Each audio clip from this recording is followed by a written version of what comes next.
name is Beston. I live in Cape Town. Also, I do delivery. Interbet helped me to realize my dreams. Now I have my own delivery vehicle and I'm able to do the removal in and around Cape Town.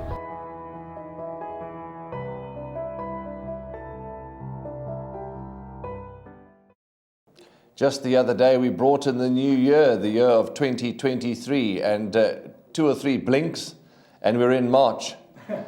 The 8th of March, Wednesday, the 8th of March, Hollywoodbets Greyville. We're on the poly track where there's 8 races carded, and with me in studio is my trusted good friend and colleague, Dees Dynant. And I'll say he's our friend because he's racing's friend. And Dees, yep, where does the time go? We're starting to prepare for champion season already. Warren, pleasure, and to the viewers as well, always a pleasure working with you. Now that I always mention it, but now that you're putting it into perspective, you said it's the 8th of May. I'm going to call it 1.5 months.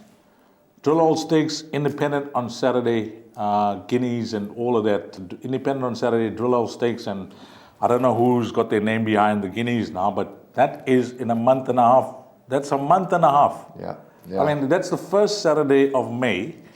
And we call it a month and a half, and we're into our champion season. Yeah, very exciting times ahead. Very, very exciting times ahead. But let's talk about the 8 races that's going to be run at Hollywoodbets Greyville, as we say, on the poly. Wednesday, the first race, 12:30. Let's go straight to the jugular. The race is over 1,800 meters, and the average merit rating here is a 78, the highest average rated race on the card. It's the Seal Conditional Graduation, and we're honouring a trainer, Gavin Van Zyl, at this meeting, but more about that later. 12:30. Dees, scratched at the early time of recording, is number 4, Famous and Rich. I'm not going to be able to tell you much. I believe that the winner will be number 1, Aerial Display. From 2, Paris Pike. 1 and 2, I'm not telling anybody any secrets. I think they're first and second in the betting. But yeah, I quite like the 1, and I think he definitely presents himself as a bipod banker, Aerial Display. I think you could be spot on. I'll just give the guys a betting guide at the time of recording, which is the day before. Aerial Display is at 13-10. Paris Pike is at 2-1. And then Sunday Island is at 3-1.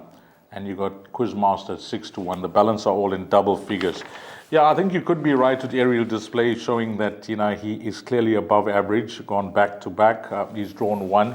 And he's no issue racing on the poly track surface, so he could make it 3 on the bounce. Paris Pike, what I like about him is that last time out, he wasn't beaten too far.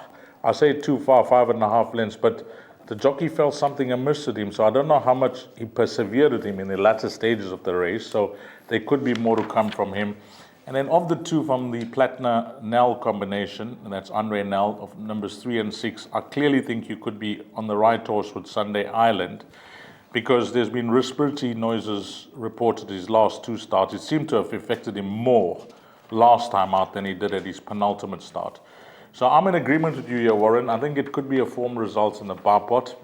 1 and 2 could be sufficient, but if the guys are looking for 1 more, then I will include number 6, Sunday Island. But it could be a nice box trifecta, exacta, numbers 1, 2, and 6.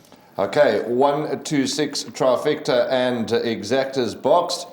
That's what we are suggesting. But I think it's safe to say Aerial Display should take a power of beating in the very first race.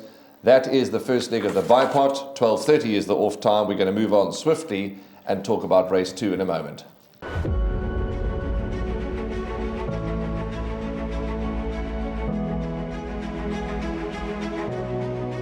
Good fun. Days like these are great. You get the whole industry together, and to have companies and corporations like Interbet and Cape Racing who are so generous with sort of time and energy into making a day like this possible is it's fantastic for everyone.